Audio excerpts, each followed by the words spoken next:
I was muted. Okay, so happy Wednesday, happy Wednesday, happy Wednesday. We are here for our very next episode of Black Girl Joy. So today I have two very special guests, two of my favorite people in the whole wide world, joining us to talk about finding joy in everyday life. So first, I'm going to introduce Michelle. Happy to be here. How's everybody doing? Awesome. And then we have amazing Grace. Hi.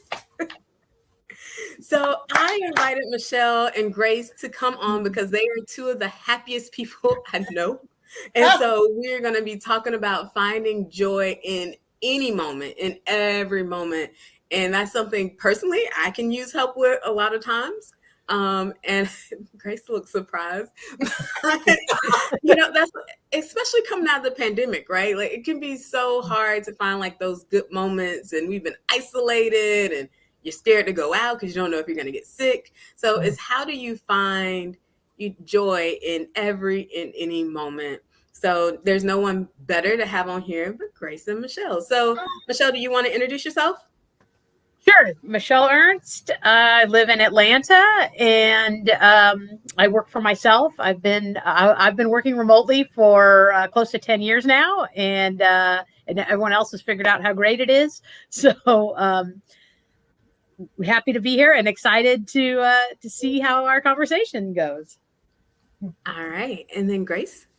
Hi, I'm Grace. I currently live in Cobb County, but I am a native Atlantan, and that is very rare around here. And I am honestly waiting on my trophy because I think we should get one. You get a trophy for being from Atlanta? And still in Atlanta, yes. I think I've been here 18 years, and I've only met probably less than 10 people that are from Atlanta and live in Atlanta. Yes, thank you. We're special. Yes, I'm going to get you a trophy. I'm going to get on that. Okay, so if you're from Atlanta, drop it in the comments. We want to know who's from Atlanta. I don't know if there's anyone I've met a few people, and it's really funny about people who are from Atlanta because they're very specific about specific things. Like for some reason, you guys have similar tastes in like comedians. Like, oh, really? I'll give an example. I don't know if you want me to say this, but I think both of you are like, I don't really like Kevin Hart. Is it Kevin Hart or is it? It's Kevin Hart. He's just not as a comedian. He's not funny to me. Okay. Now stand up. So, but do you like his movies? His movies are good. His stand-ups, no, because so you don't like his. To me, he is more of an actor. So when he gets someone to write his stand-up bits, it is what it is. But he's just not naturally funny like a Steve Harvey or Ricky Smiley who can just pop off the jokes, bam, bam, bam. He doesn't do it for me. Sorry, Kevin Hart fans. So, which is funny, like he's a comedian and we're talking about joy and happiness. He's like, I don't like him. Oh, sorry. I'm sure he's a very nice person. I like you, Kevin Hart. I would love to be on the show. So just put that out there. But I would love to meet him. He's a great businessman. I'll give him that. And he's very intelligent. Yeah. So. But just not the stand-up routine. Not for me. Sorry. All right. Okay. So let me ask you this. So I think for me, finding joy, the easiest way for me to find joy, especially in moments of where I kind of feel down, is to surround myself with friends like you guys, right? So Michelle's most likely to give me a reality check and a kick in the butt. And Grace is like the cheerful cheerleader. You can do it. So it's very interesting. Do you guys have friends around you that you find joy in, that feed into your joy or your sense of joy? Grace? Yeah, you do. Rosanna, we really do. When we make plans for our Marvel outings, I really look forward to that. That really, and just going to the movies and then we go get something to eat. I really enjoy that. I look forward to that. That makes me happy. Yay! And I like when we dress up. Yes! Oh, yeah. We ain't do that in a while. What's coming up? We got to get something. Thor. Is it Thor? Oh, we need a hammer. Okay, sorry. Oh yeah, we do need a hammer. Michelle. Yeah. Yeah. I have friends that I call, both to celebrate good things and when and things are tough too, people you kind of lean on, and even just stuff like those, like text chains, Mhm. like, Brian went to the museum the other day and took a picture of something that looked like, something inappropriate.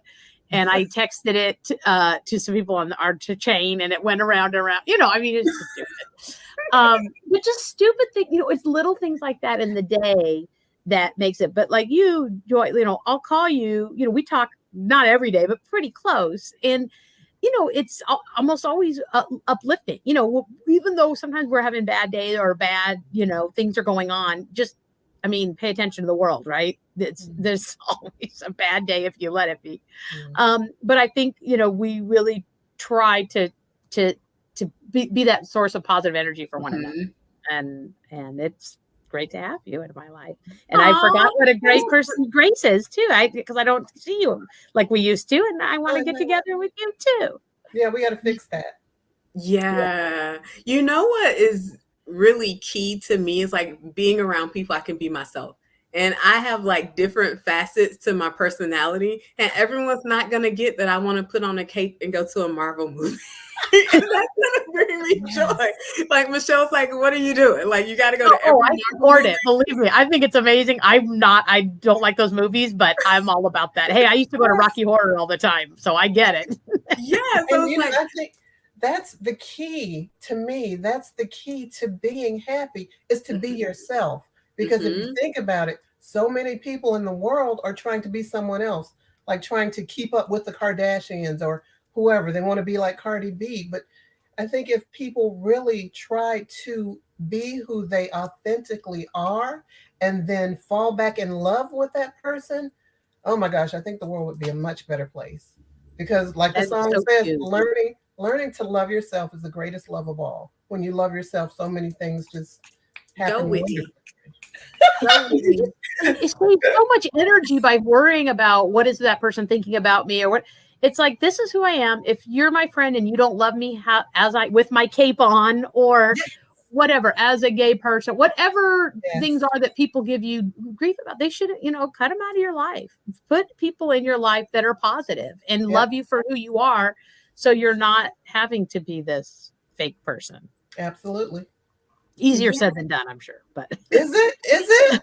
But it is easier said than done, because there are so many people who live in a space of insecurity or misery, and you really have to be selective. So one of the things I noticed, not so much in coaching, but definitely online in different groups and spaces about networking and stuff like that, I've even put it out there like, who's your supporter? Who's your biggest supporter? Who do you lean on? And people answer in, like, don't kill me, Christians, but people answer God. And that's great. God is a great supporter, but you need human beings in your life that's going to support you and be there for you. And I think it's sad that there's so many people who feel like, well, I trusted this person and they betrayed me. Then I trusted my sister and they betrayed me. And then I trusted my grandmama or whoever, my best friend, my whoever, and they betrayed me. And sometimes it can be hard to navigate and find those people who really just want the best for you, who are not going to be envious, who are going to cheer you on, who are not going to place their limitations on you. That is hard. It's hard to find that true friend. But when you find them, you have to hold on to them. You got to. Yeah. And you can't just always be like bringing that baggage over, right? Because if you always suspicious of me, I'll be like, okay, never mind. Like, this is too much. Like, I like having friends, but if you just always think, it's like, I'll give you an example. My mom, perfect example. She would think, she had her own insecurities, right? Like, I have my own insecurities. She had her own. So she would be like, Zell, how you like this dress? I'm like, Mom, I don't really like that dress. Right? And you don't ever like my dresses. You don't ever like my stuff. And she's like, Zell, how you like this dress? Oh, Mom, I like that dress. That dress look good. Yeah, you just lying. Like, so I can do that with my mom. No good answer. But if you have a friend and they're always like just whatever you say, anytime you say something positive, they're like, you that's a lot of weight. So you can't bring that over to every relationship as well. That's true. Yeah. I'm So, very picky about the people I keep in my circle. I have a mhm. very small circle, and I've been teased about my circle being so small, and I have people bragging, well, my circle's this big and your circle's like this. Well, honey, my circle is very comfortable and I love it. Please and thank you. Yeah. Like, I mean, here's how I gauge my friends. If it's midnight, 2 in the morning, and I have to call them to get me out of jail, will they do it? And, I'm not saying it's happened. I'm just saying hypothetically, I, I, I want my good friends to be somebody that will be that type of person. I do that And same thing, but with the airport. If I call you at 3:17 in the morning and the yeah, Ubers aren't coming, and I say, "Can you pick me up?" If you say, "Okay," you can cuss me out on your way to come and get me. But if you yeah, say, "Okay, I'm on my way," we're good. Yeah. yeah, yeah. I ooh, think, and I you don't think about know if that I those pass. bigger circles. There's a lot of those that won't do it. Yeah. Look, but I'm like, I don't know if I pass that. Like, I talk in my sleep. I'm like, oh, okay, I'm going to see you. I'll be there for you, Grace. You Thank give me a you. call. I'll hook you up. Thank you. I'm an insomniac. I'll probably be up anyways. Oh wow. Yeah, you do sleep. You do stay up a lot. So for you guys, because to me, you guys are like the epitome of joy and happiness. So is there anything that triggers you? Like, I have tons of triggers. I'm triggered all day. Is there what triggers you that kind of like throws you off of your positivity game and you like really have to concentrate to make it back over? Hey, Grace. Um, for me, it's when people are unnecessarily cruel to babies, the elderly, and animals. And lately, I've been seeing a lot of animal mistreatment, and it just infuriates me. And it's also turning me into a vegetarian. But I just don't understand. Well, I understand there's just something wrong with those people. But why? Why would you hurt someone or something that really can't defend themselves, or sometimes they can't even cry out for? Oh, see, I'm getting upset now.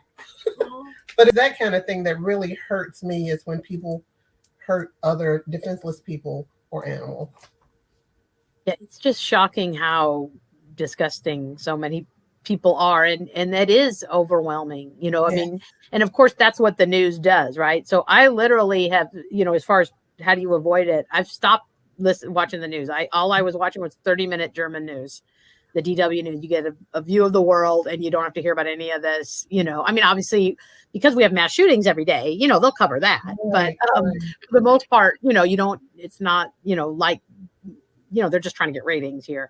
But in the vulnerability, but to me too. I mean, the climate crisis is something that really stresses me out, and causes me to say a lot. Like, I'm so glad I don't have a kid, because Mhm. just my OCD in my head would explode if we weren't thinking about all the things. I'm sure you do that, Rizal. With Jalen, thinking about that. Just as broken as United States is, I can go over a million things that is broken here. And when you start thinking about that, and kind of to those vulnerable people, how many, the what the rich and powerful do to the people, the disenfranchised, is just disgusting. Mhm. You name every disenfranchised group, and we could go on for days and talking about it, all the horrible things. So those are the kinds of things that really get me down. And I think, as a person who is sort of very OCD, and I always try to do something about it, right? So, I volunteer for, a political campaign, or, trying to get the vote out, different things, to try to, don't use straws in restaurants, right? Little things that one person, isn't really making a difference. No, not one person, but I know I've got a couple restaurants that I go to have stopped doing that. Have stopped using straws, those kinds of straws. So just focusing on what I can control helps a lot. Yeah. Yeah. yeah, I agree. Okay. Um, so I think for me too, it is just disconnecting from that news cycle, Mhm. similar to Michelle, and those are the things that kind of really get me down. Another thing for me is just like personal progress. Like I'm the type of person who like to go, like to achieve. And if I don't Right. feel like I'm doing it like all the time, then it kind of gets me down. And I was talking this week about reframing because I was like, well, I want this, and this is not happening, and this is not happening, and this is not happening. And I had to really sit and just reframe it and say, you know what? If I don't buy a house, then maybe I could take a vacation. There you Yeah. go. Right? Yeah. Like, if Exactly. this doesn't work out, maybe I can shift that into something else that's positive. But sometimes it takes me a while because that OCD, kind of like Michelle's, like I get stuck in that replay, right? I'm replaying, this is what's going on, this is what's going wrong, this is what's going wrong. And I have to be very intentional about stepping out of it and looking at the bigger picture. Mhm. And celebrating those, you know, there's so many little wins that we get that we tend to, you know, like you said, we're thinking we want to do the mile and we're not thinking about the steps that it takes to get there. And Oh, so yeah. until we hit that mile, we're frustrated or whatever. So I think I've done, you know, as I got older, you know, I think that's something that I did better where it's just like, hey, celebrate the little things, take a breath, relax. You know, Mhm. you don't have to smile all in whatever the world record is. 5 minutes, I don't know, whatever it is. A 2 minute mile, I don't know. I don't know. Yeah. So, so when I think about that too, it makes me think about social media and Ugh. what part social media plays in our joy today, because I feel like it plays a big part. Because I may be looking for a house and then I can't buy a house, and then I see 10 people on social media, I just bought my house, I just bought my, like it's Yeah. like this envy. Like It's a, rubbing it in. but it's not the negative envy. Like, I don't want you to have it. Like, no, Yeah. like, I want you to have your house. I think that's great. But it's that envy of like, man, why is this happening for them and this isn't happening for me? Mhm. And I feel like social media is playing a huge part in joy in general, in mental Oh, health in 100%. general. Definitely. I've gone off everything. I do a tiny bit of Twitter, but I've gotten off everything else because it's so toxic. And Yeah. you know, most people, you know, we were talking earlier. The big thing was being truly who you are, and Mhm. so many people on there, it's the fake life, right? And Yes. so you Yes. see this what they want you to see Mhm. when that's not what's really happening. And Yeah. so, you know, maybe they did get the house or whatever. You know, I'm not saying it's all fake, but you know, fake news. But Yeah. I don't know. I think you know, what used to be watching the neighbors, what I say, keeping up with the Joneses, is Mhm. now you're trying to keep up with 10 billion whatever people and compete with all Right. these people that you know don't have nearly the you know the situations that you're in, and so Exactly. And they're doing things for likes and follows and shares and just to get attention. And it just and yeah, social media has basically made my stomach hurt. I've been backing away lately too. And this is where I've seen a lot of the cruelty to animals. It's Mm. just dumb stuff. Like a lady was taking a kitten, a nursing kitten away from the mother, and she's like, "Oh, look at how mommy's crying for her baby." oh my Uh, god, yeah, why? To get likes they and get views. money, they get ad revenue, so the more Yeah, so they don't care that it's a horrible thing and someone's exactly. suffering as long as they get their ad revenue. It's Exactly. Yeah. so But toxic. And I won't contribute. I Yeah, think the flip side of it too is that I'm seeing the person get the house, but I have no clue how long they've been looking for a house. I just see, oh, I got a That's house. end true. result. You That's see them true. going through the finish line of the mile, We're but like you don't closing know. with the key Did and they run the cutting whole up race? the Yeah, maybe they got dropped off at the end. They could have Or put in for 100 houses, and I have no clue. But That's how did they true. get a house?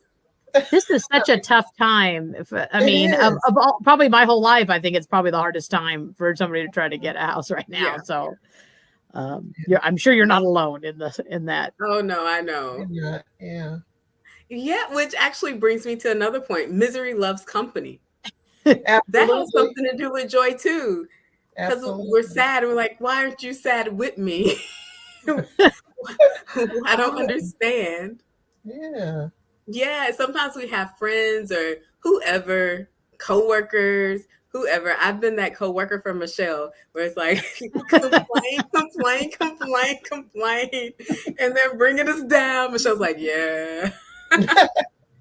Well, I mean, the situation was, you were right. It wasn't like you were making stuff up or making it worse than it was. It was a very challenging situation. And, I was glad I could be there to, try to help, diffuse some of it and together try to solve it as best we could. Yeah. So that added to my joy. So here's another question. Sometimes in life we have these like massive events, right, that change us as people. Me having Jalen was a huge event. Like I had to change my whole life outlook. My mom passing was a huge event. I had to change. I through necessary in order to survive. I had to change things about me, which now benefit me in like setting boundaries and stuff like that. Was there a moment in your journey, like some epiphany that happened that led you to like being focused on being positive, keeping that positive, joyful outlook? Or did it just come gradually, or were you always this way? For me, it was a combination of everything. It was a gradual journey, but then there were separate events in my life that unfortunately were devastating. But it's like I just learned from those events. I learned that I had to go on, that I was a stronger person, and that because that person was gone didn't mean that I had to shut down. So I became stronger, and it's like lights started turning on, and it's like, okay, that's gone. That was ugly. That was dark. But look, oh, a tree, a butterfly. You're alive. You're healthy. Start appreciating what's here and now, and not so much dwelling on the dark. So my mom died, my dad died, I lost a baby, I lost a partner, and it was just each time it happened, I went dark, but I came out and I looked around and I saw what was still here, and I appreciated everything more. And that's what helps me, I think. That is truly amazing, Grace. Did you get it? I see what you did there. I see. I did. But that really is though. That is really that really was just beautiful. for me. That's what happened to me. I don't want anybody else to die. God, right. please. But yeah. It's amazing with how, that and obviously it sounds like people were young that passed in your life. But I think about how, parents, I've lost both mine, and it was devastating. And I still, it's been, almost 20 years with my mom, and I still want to call her for stuff, but you think that there'd be something in the culture, because natural death, not early deaths, but is such a part of life, that there would be a better coping mechanism and way to prepare ourselves. There has to be some cultures that process it better than we do. I'm sure there are. Yeah. That it'd be good to study, maybe probably Native American or any, Native cultures and things like that, because, and I've, as I've gotten older, I am better about celebrating the life and, not focusing as much, but it's hard to, like you said, pull yourself out. And especially, it sounds like you had 4 pretty close in a row, which is like, well, just over time, it's like over 20 years, but still, after each one, that's, yeah. Same here. I think, like you said, you're sort of forced to, right? And it's, or it's like, I can't get off the bed, or I need to change. Right. And so, yeah, exactly. Yeah. I didn't look at it that way. I guess that's what it was. It's like you either join them or live. Yeah. And that they would want you to live, right? Exactly. So that's a big motivator too. And exactly. I think, you're the original question for you. Like, I've always been, always just laughing, joking, goofing around. My mom she was an introvert, but she was very funny and very positive. She's very spiritual, and, just trusted in God. And so when bad stuff happened, it was basically, there's a plan. And it took me a while, but probably by the time I got 25 or 30, I finally just said, trust it, it's going to work out. And even when stuff is really making me mad because it's not going the way I think it should, I trust this. And I mean, I always do say, though, you look at the Bible, there's Job, right? That guy, the worst stuff happened to that guy. I mean, it happens, right? People have bad stuff happens. Even, you put your hands in God's hands, but this is the card you're dealt. And I think part of the way I can get past, we talked about the stuff that gets us down, is to just knowing I'm very blessed and fortunate. And, I've been, loved from my cradle until current point, friends and family. And, I know a lot of people, don't have a lot of the stuff I had. We were, like lower middle class. And I know that's a lot better than a lot of people had, but so it really makes me appreciate every little thing I have and, not be wasteful and try to help others. And whenever you are feeling down, to me, and if you can volunteer time to help people in any way, it's comes back to you tenfold. Yes. So I think that's sort of, I guess, answers the question for me, I guess. Yeah, that's beautiful. And that's kind of true for me too. It was my mom, like you, Michelle. She was very religious, very in the church, and I think that was my foundation. So it started, like you said, from birth, from the cradle, and it just grew, and that's what makes me the wonderful person that I am now. Just amazing, amazing, Grace. That is awesome. So, look, I only booked you guys for 30 minutes, and I told you it would fly by. I don't think Michelle believed me. It did. No, I believed you. But before we end, I don't want to leave without closing it out. So I would ask each of you, like, what piece of advice would you give? Like 1 to 2 pieces of advice you would give someone who's trying to find the joy in life again after the pandemic, after a lot of tragedy has happened around us. What 1 to 2 pieces of advice would you give them? That's kind of hard. Because it's so much ugliness. But for me, you guys do it. Yeah, for me, I turn to something positive, to something I love, to someone I love. I talk to my brothers, and we talk about it, and then somehow it goes to a lighter conversation, and we start joking and laughing, and we're cracking up. Now we're crying because we're laughing so hard. So you turn to something that's positive, something that you love, and then that it just comes back to you, and you just feel better. For me.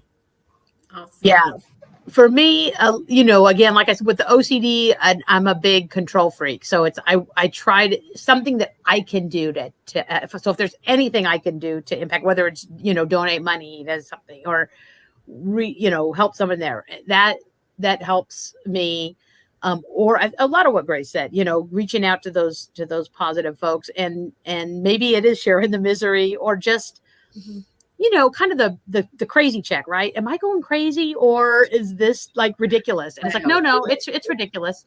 I remember like traveling to Europe, they know that the United States, like they know more about American politics than most Americans, right? Mm-hmm. And so like they all want to talk about it. And so it's so refreshing. And it's like, oh my God, I'm not crazy.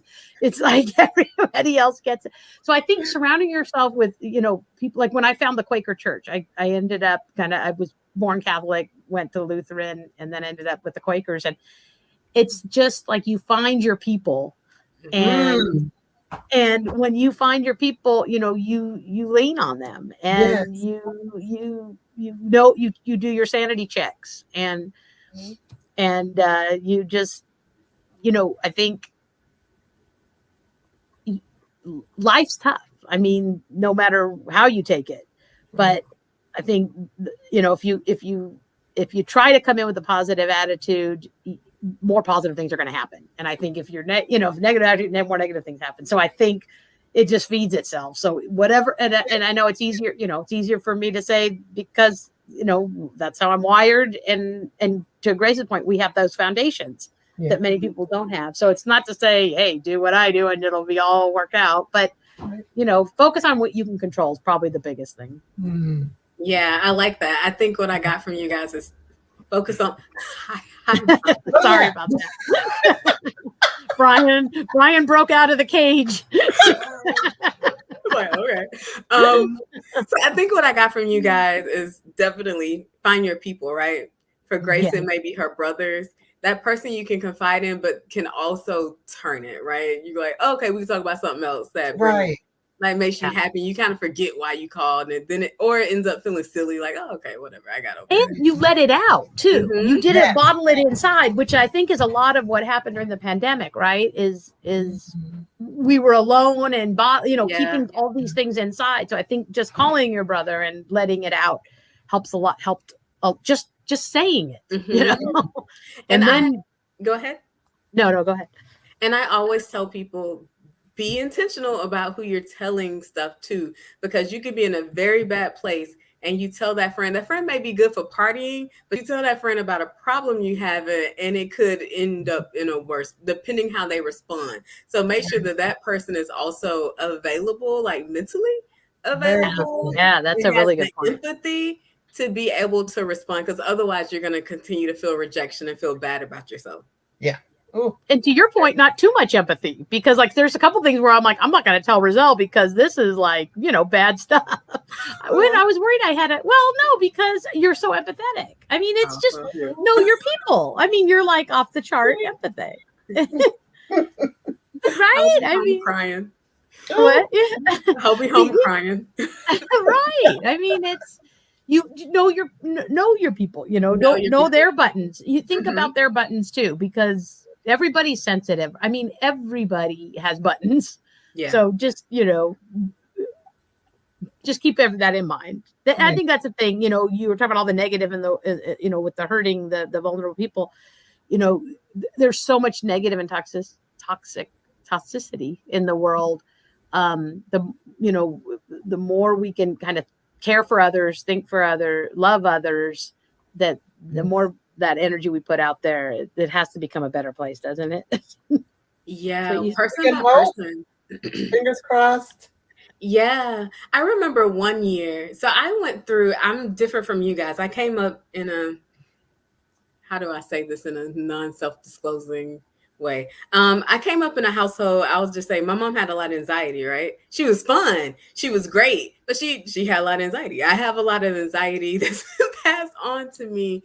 And then just some things happened in my life where I had to be very intentional about my headspace. Still, I have to be intentional about my headspace. And almost everybody probably does, but me, an extra step. And so I did these different exercises. And one of them was, my goal for every day was to help someone or make like one person. If I can make one person feel good about themselves, whether it's the person in the cashier at the grocery store, I'm like, oh, your nails look good, girl. Like whatever it is, my goal every day was to touch one person's life. Awesome. One person. And that, I think, like, that was part of my process of being like, okay, I'm getting to a better space. I'm being more positive, but just being able to feed into other people, I think, is super important. Yeah. Oh, you can see they just light up when you do something like, you say, oh, I love your hair today or whatever, anything. Yes. Or A even little during I remember during the pandemic, I'd always thank them for being at the store, right? They're the essential workers, and they would always be like, oh, thank you. Because people were giving them crap all day and no one would say that, thank you for being here. And I'm like, thank you for allowing us to eat. So just that's a huge, just huge little takeaway. things. Yeah. Yeah. And I always say, you never know where someone is, right? You don't know what kind of day they had. So I was telling Michelle the what was he, like, the Instacart guy was cussing me out in public. What? Wait a minute. He was cussing me out in Spanish. He cussed me out in Spanish because I thought I mixed up his groceries. I thought it was one order and something fell back behind the thing, but it wasn't. It was two orders. So he had a divider up there, and it was an Instacart. So he got mad. So he called me the B word in Spanish. For But it's real. okay because I said, you know what? If it was Saturday or Sunday and I had to be out doing Instacart and I'm probably getting fussed at because the stuff late or Instacart may not pay as much. I was like, you know what? Maybe he was just having a bad day and that was just something else I added to it and I let it go. At first, I was like, what should I have said? And then by the time I drove home, I was like, you know what? He could have just been having a bad day. More power to you. Let me say a little Good prayer for you. That's true. but just the little things like, you know what? Mhm. And then I made sure the cashier knew, like, I am sorry that you had to deal with that. It was completely my fault. Good. Yeah. But just even doing that so that she wouldn't have to like face his wrath. I said it in front of him as well. Just Oh. little stuff like that, I think helps people in there, just every Mhm. day. Just take a little bit of the pressure off. Yeah. One more thing I forgot to mention too is when I even if it's just walk 20 minutes a day, any little bit of exercise every day really does, and getting out in nature if possible really helps my head. Just clears your head, get that heart going, and and use a lot, especially if you don't feel like it. Those are the days you really need to do it. Mhm. Yeah. That's true. All right, ladies. I have kept you 7 minutes over. So before we go, I'm going to ask you something that I didn't ask you before. So hopefully you have an answer to it. What is your mantra when you're having a bad day, when you need to find joy, or maybe you're having a great day and it keeps you going? What would be your mantra or your quote? What do you tell yourself? I say positivity keeps me happy. And I usually sing it to myself. How do you, it's Really? a tongue twister. How do you sing it? You want to give us Just whatever tune comes to my head. Positivity keeps me happy. Just whatever comes to my head. I don't have anything clever. I don't think I think about it that much. I think, I think it's almost, natural reaction, doing whatever I need to do to get there, I guess. I don't think I have anything formal. I'm sorry. it's I'll okay. start calling Grace for the song. Yeah. And we can sing it together. I'll do it. Yes. I'll be Oh, back now, up. do you guys do this? Is one thing I do that makes me so happy. It's when you're in the grocery store and you're going down the freezer aisle or the refrigerated aisle, and you know how the lights come on. Yeah. Catwalk. Do you dance and do the catwalk? That is awesome. I love that. I sing everywhere. That's I one of my embarrass favorite everyone. I sing and dance everywhere. That is one of my favorite things to do. That is awesome. I may start doing that. Yeah, I need to start doing that too. That's great. Awesome. And buy ice cream. Ice cream always helps. People join in a lot of times too. Really? That's no awesome. one's joined in with me. Oh. All right. So again, this is Amazing Grace. If you happen to come across Amazing Grace, then you are the luckiest person in the world. Oh, thank you. And then thank you to Michelle Ernst. Here's her LinkedIn. Follow her. She does project management, virtual admin work, and she's just great and have great resources, and she knows a lot of people, so she may be posting jobs and stuff on there. So go follow Michelle. Happy to help you any way I can. You just put that out there to the world, huh? All right. Yep. That's that joy. All right. I mean, that's how it is. Life's tough. Let's help each other. That is true. That is true. I just don't know what happy emails Pride Month too. It is Pride Month. Yes. I don't have anything. I don't have no rainbow. And then you can also follow me on LinkedIn. There's my LinkedIn link, LinkedIn/in Roselle Bucks, under Joy Roselle, whatever way you want to find me. And as always, I want to close out by saying, if you need help finding your joy, if you need help finding your positivity or getting back on track with where you want your life to be, I am available for coaching. So I will do a shameless plug for Active Potential Coaching. You can email me. She does an amazing job. I have referred a few people and I got a lot of positive feedback. So give her a call. It never hurts to reach out. That's right. Yeah, reach out. We can do a free consultation. I do pro bono at times. I'll have one pro bono slot open. So if you email me, you can take that. All right. So thank you both. It's been such a joy. Thanks for having me. Pleasure. Thanks for coming on. Grace And lunch. Yes, please. and they're planning lunch. All right. I will see you guys later. Thank you.